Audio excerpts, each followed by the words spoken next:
We'll also meet a transplant from the West Coast who is right at home in Michigan's secondary. And we'll look ahead and scout the very tough Fighting Irish of Notre Dame. All that and more coming up next.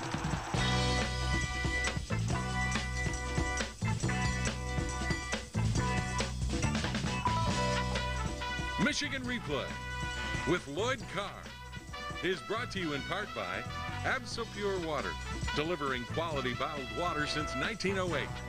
By Fifth Third Bank, working hard to be the only bank you'll ever need. And by State Farm. Michigan Replay. Well, the Wolverines get a big victory in Game 2 over Houston, 50-3.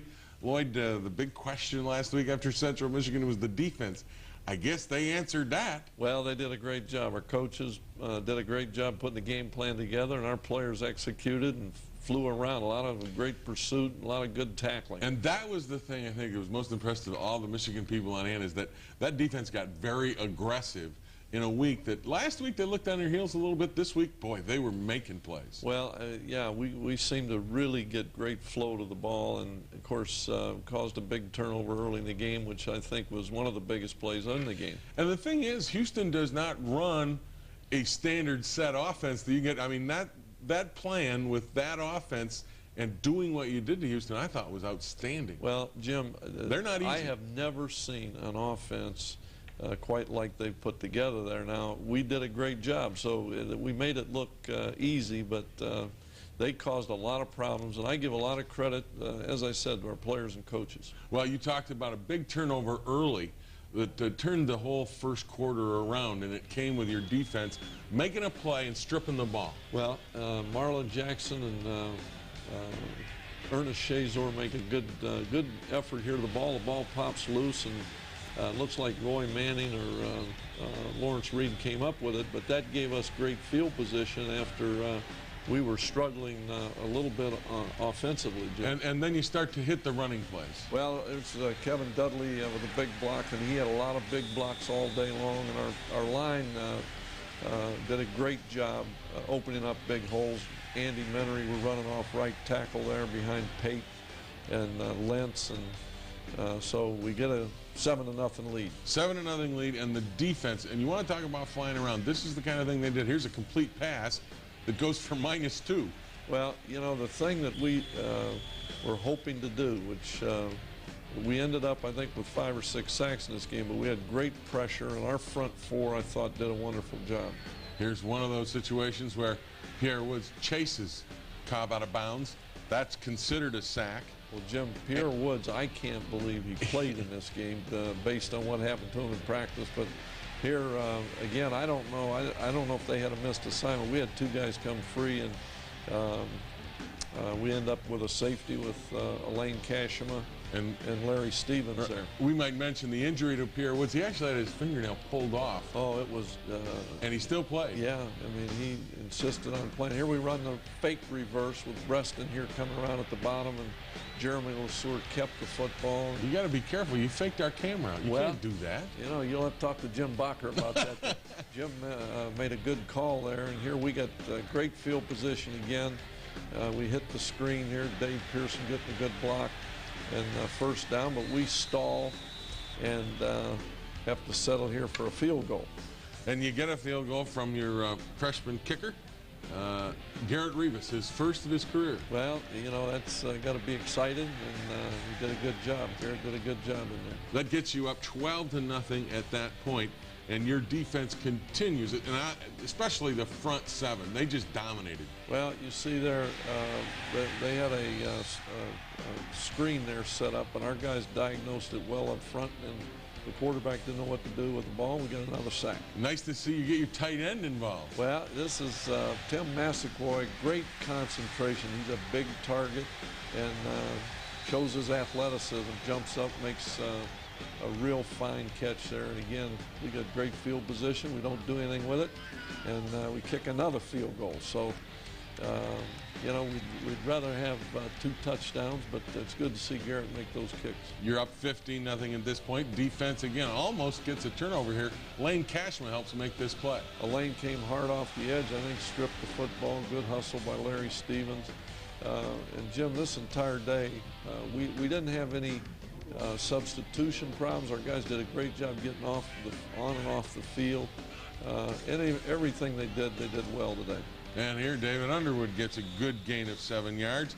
And coming up next, Chris Perry dragging tacklers off of a lead block by the fullback. Well, I think eventually in this game, our backs, you see right here, Chris Perry's running very hard, fighting for the extra yards, coming out the other end, and that takes its toll on the defense. And David Underwood had a very good game, and here gets a touchdown on a well-blocked play off the right side with Kevin Dudley leading the sweep.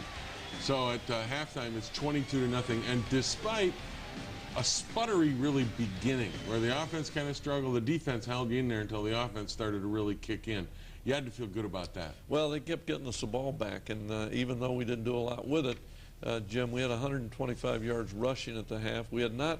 We put ourselves in too many third and long situations in the first quarter, and so, you know, when you do that, you're going to have trouble moving the football. But our defense and our kicking game were excellent. All right, when we come back, we'll take a look at the second half highlights. But first, we hear from Larry Stevens. He says the best pass defense is a great pass rush. They got fast receivers, and we wanted our DBs are fast too, but we don't want to leave them out there to dry, so we wanted to help them out by just putting pressure on the quarterback. He had a young quarterback. We didn't want him to think. We wanted to keep him confused the whole time. That's what we wanted to do as the line.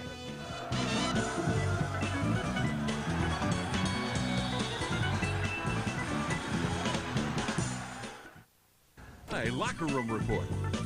That was our goal coming into the season, was to run the ball better. I believe, you know, we struggled at times. You know, they brought a lot of different blitzes and certain fronts, you know, that we had to adjust to. But, you know, that was our main focus. We just kept driving at it, and as you can see, we did a pretty good job.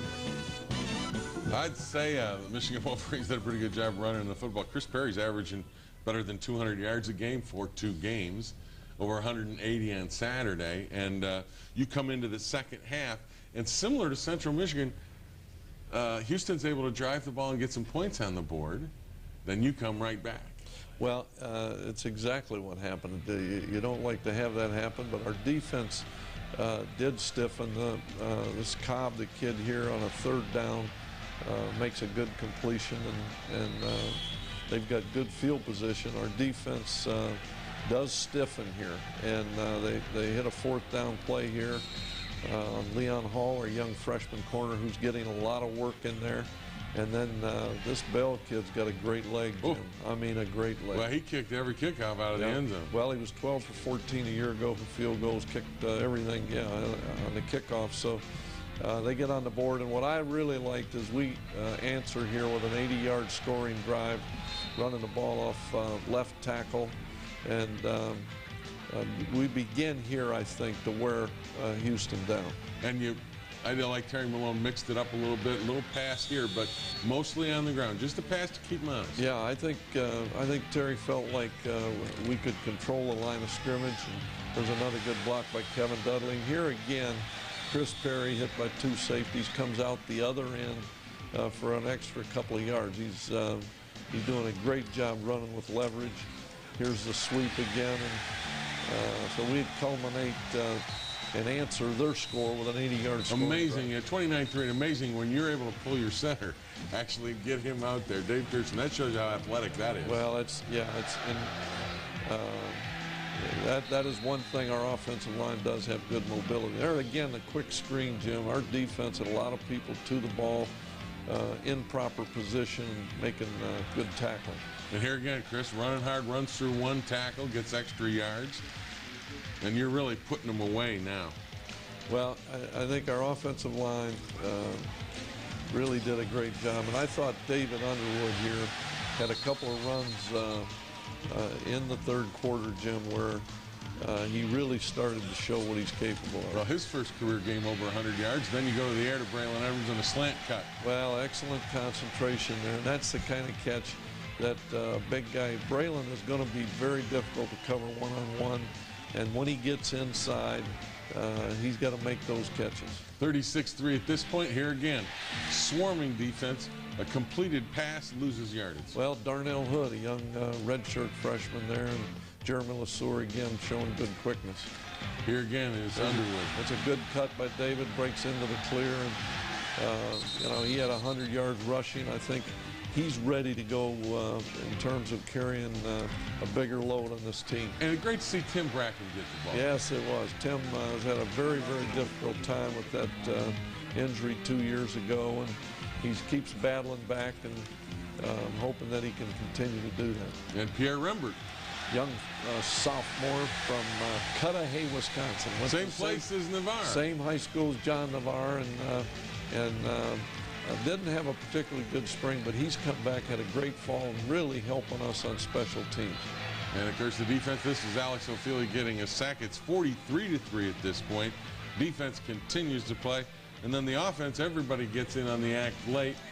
You get Jackson and Rembert both get an opportunity. Well, this kid, Jerome Jackson, had a death in the family this week. His great-grandmother passed away, and so he's going through some difficult times, but did a great job in there. And here's Rembert second on a 4th down.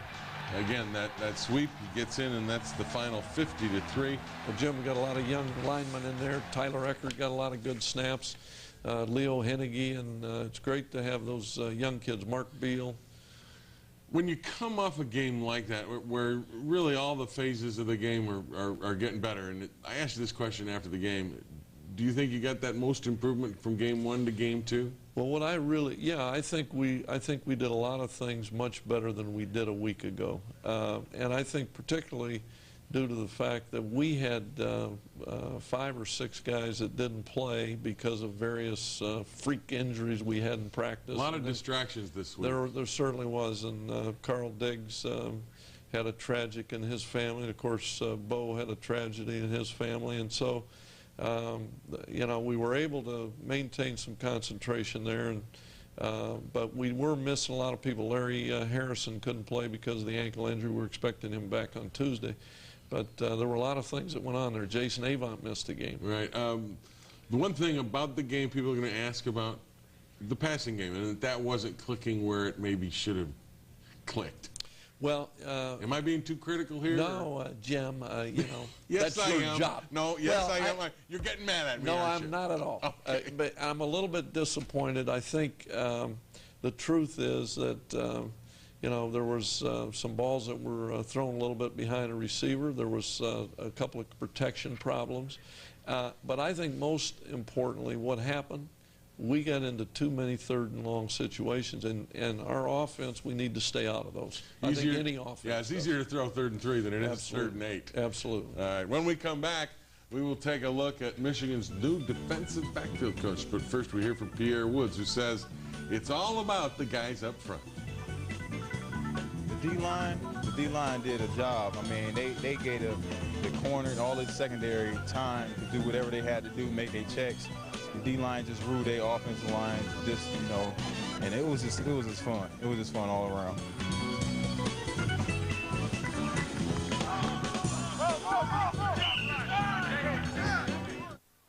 The newest addition to the Michigan coaching staff this season is Ron English, a former University of California player. He spent the last 5 years of an 11-year coaching career at Arizona State working with defensive backs. He's in the same capacity with the Wolverines, and he'll tell you his style is simple and to the point. Aggressive. Want to play hard all the time and know what we're doing. You know what I mean? So I still think that you win football games on defense by being physical and running to the ball, getting a lot of hats to the ball. So, you know, that's what I'd like to impart, just having these DBs want to hit people and want to play hard. He fits perfectly into the Michigan staff because he's a player's coach. He clearly has a passion for the job. You can see it in how he coaches. He's tough and demanding, and English says his players get used to him in time. I think at first they're like, where did this guy come from? They all like, this guy's nuts. But, you know, part of building a relationship with players is you got to have an ability to talk to them off the field like people and spend time with them. And then what I try to do is say, hey, you got to understand me and where I'm coming from, just like I have to understand you and where you're coming from. And so I spend a lot of time with that so that when we're on the field, they know exactly why I'm coaching the way I'm coaching, which is detailed. This Michigan job wasn't the first opportunity to move along in his career. English turned down some big-time programs before Michigan came calling. His background may be the West Coast, but believe me, he's a guy who fits this program like a glove and vice versa. This was a fantastic opportunity at the right time for me. And you watch Michigan on TV for so many years if you love football. And that helmet and the tradition here is incredible. And, you know, that's the first thing I asked for. Big John, can you slip a helmet to me so I can put it on my mantle and home? So, yes, it was, I wanted to touch it and feel it and look at it closely. And so it was great. Well, it's great to have Ron English in the fold, and you were telling me while we were watching, this guy can coach. You like it. He's a great football coach, a great person, got a great family, his wife Sophia and his son Simon.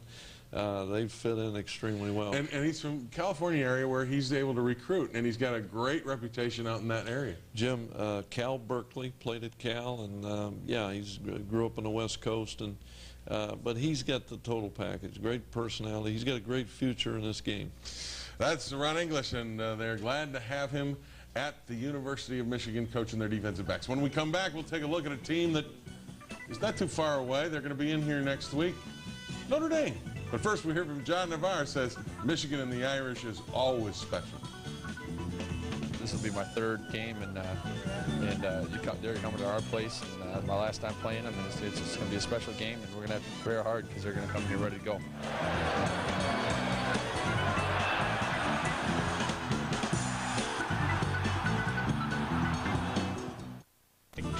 Going out there and have the team looking like Notre Dame, looking back at this film and thinking, man, it's a tough fullback we got to face this week. That's where I get my glory. Well, they're going to take on a tough fullback, and Notre Dame comes into Ann Arbor this next week, and Notre Dame wins a thrilling game in South Bend in overtime against Washington State, and they were down big. Well, Jim, a great comeback victory for Notre Dame. They showed a lot of courage and perseverance hanging in there, and really they dominated the second half, and Washington State made a great play to get the game into overtime, and Seta, great kicker was the difference. Yeah, and Tyrone Willingham is their head coach, second year at Notre Dame, and he's done a great job with Notre Dame, and they seem to win close games. And that's what you don't want to do. You don't want to let the Irish stay close, do you? Well, he's done a great job at Stanford, done a great job at Notre Dame, has a great coaching staff, and you know, he's got them ready to play.